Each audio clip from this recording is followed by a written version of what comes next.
Saudara dan saudari yang dikasihi Tuhan, selamat jumpa dengan saya Romo Valentinus Tejantara SCY di rumah tercinta kita, Wisma Kencana Channel.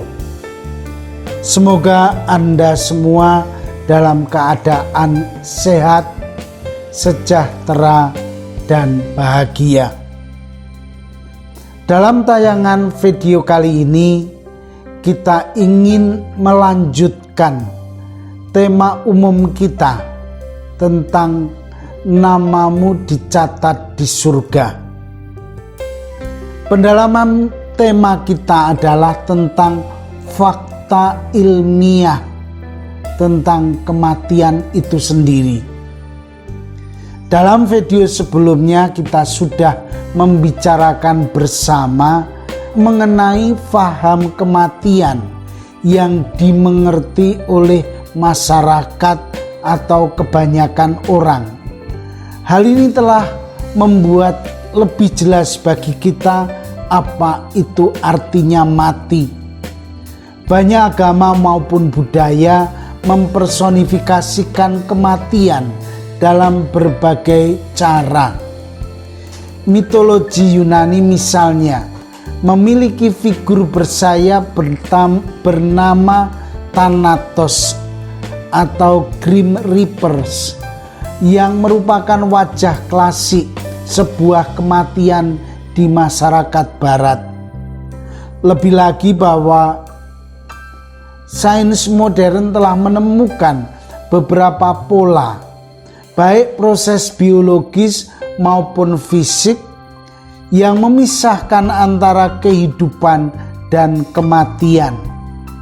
Kita tidak ingin melihat detail dari fakta ilmiah ini, tetapi dalam pembahasan kita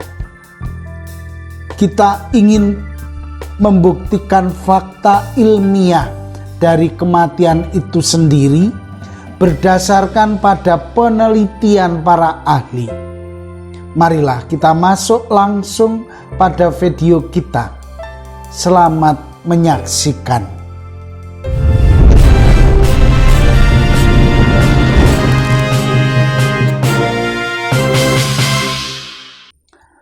Saudara dan saudari yang dikasihi Tuhan, dari sudut pandang agama tentu saja jawabannya sudah jelas ada, bahwa kematian itu adalah kenyataan yang akan dialami oleh setiap orang yang hidup, seperti yang kita percaya sejak nenek moyang kita. Lalu bagaimana jika dilihat dari segi atau dari kacamata ilmiah? Boleh percaya dan boleh tidak. Berikut fakta ilmiah tentang adanya kehidupan setelah kematian. Mari kita merenungkan satu persatu penelitian yang telah diadakan para ahli itu. Hal ini menjadi bukti kuat dari para ahli berdasarkan penelitian mereka. Yang pertama adalah out of body experiences atau OBI. Pada tahun 1991 penyanyi Pam Reynolds terkena penyakit mematikan aneurism atau kelainan pembuluh darah otak. Hanya ada dua pilihan pahit untuknya. Jika dibiarkan, dia pasti segera mati, atau dioperasi dengan resiko kematian pula. Pam memilih yang kedua. Akan tetapi anehnya, saat itu juga roh Pam seakan-akan melayang keluar dari tubuhnya. Dia mampu melihat apa saja yang dilakukan oleh tim dokter yang berjumlah 20 orang. Dia juga mampu menceritakan kembali dengan persis apa saja yang mereka bicarakan. Satu hal yang seharusnya tidak mungkin bisa dilakukannya, mengingat dia dalam kondisi koma dan mata telinganya tertutup rapat. Sebelum para dokter selesai dengan operasinya, Pam melihat sebuah cahaya putih menyilaukan dan segera menuju ke arahnya. Saat itulah Pam terbangun. Beberapa hari setelah operasinya dilakukan dengan sukses. Yang kedua, pertemuan dengan orang yang telah mati.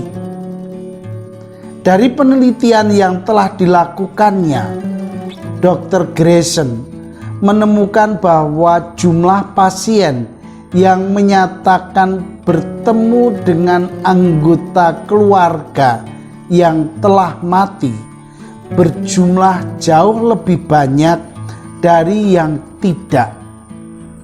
Yang lebih aneh lagi adalah beberapa dari antara mereka bahkan menyatakan bertemu kakek atau nenek yang mereka sendiri bahkan tidak mengenalnya, akan tetapi mampu menceritakan secara tepat bentuk tubuh dari ciri-ciri mereka.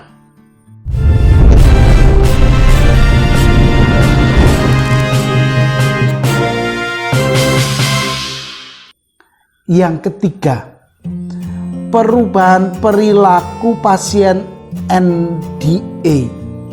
Pada tahun 2001, Dr. Pim van Lommel dari Belanda meneliti para pasien yang pernah mengalami near death experiences (NDE).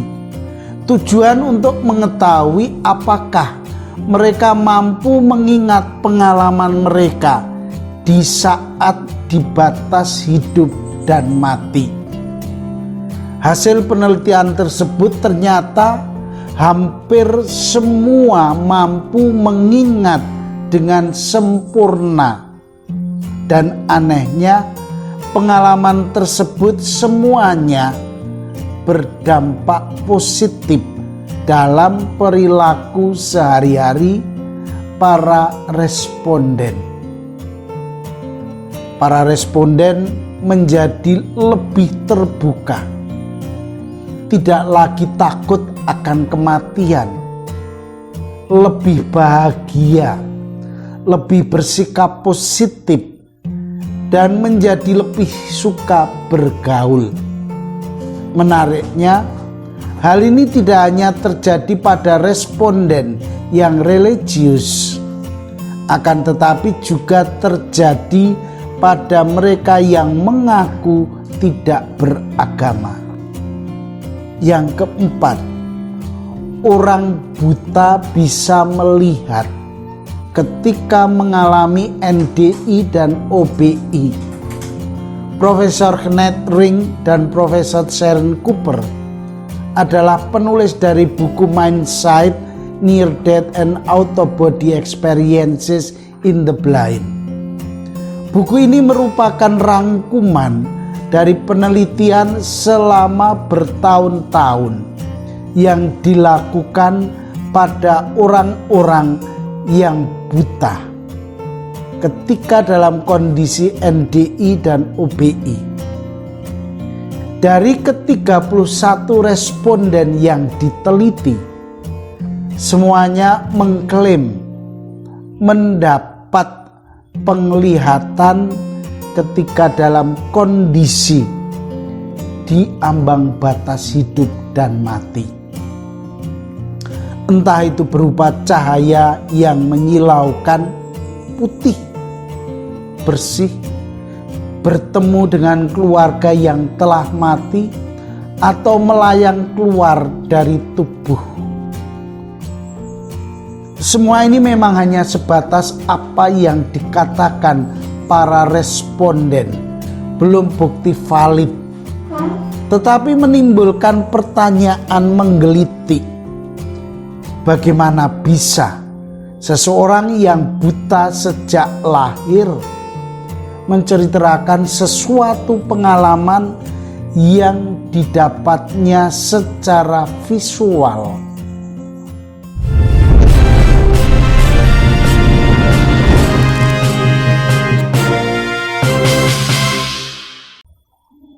Saudara dan saudari yang dikasihi Tuhan, inilah bukti ilmiah. Artinya bukan hanya cerita orang, bukan suatu khayalan, tetapi suatu pembuktian yang bisa dipercaya bahwa kematian itu ada dan terjadi. Membuat kita menjadi berpikir untuk melihat misteri kehidupan yang hingga sekarang tidak bisa diprediksi dan diketahui secara jelas. Berdasarkan ilmu modern, semakin banyak penelitian yang dilakukan dan semakin membuktikan secara ilmiah beberapa pola, baik proses biologis maupun fisik, yang memisahkan antara kehidupan dan kematian ini.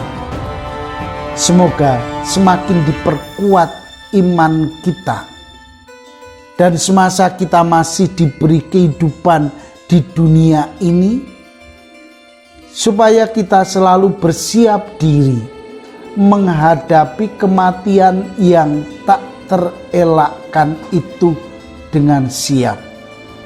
Akhirnya, selamat merenungkan akan kehidupan Anda, dan terimalah salam kasih saya. Vivat Cor Jesu per Cor Mariae. Hiduplah hati kudus Yesus melalui hati Maria. Amin.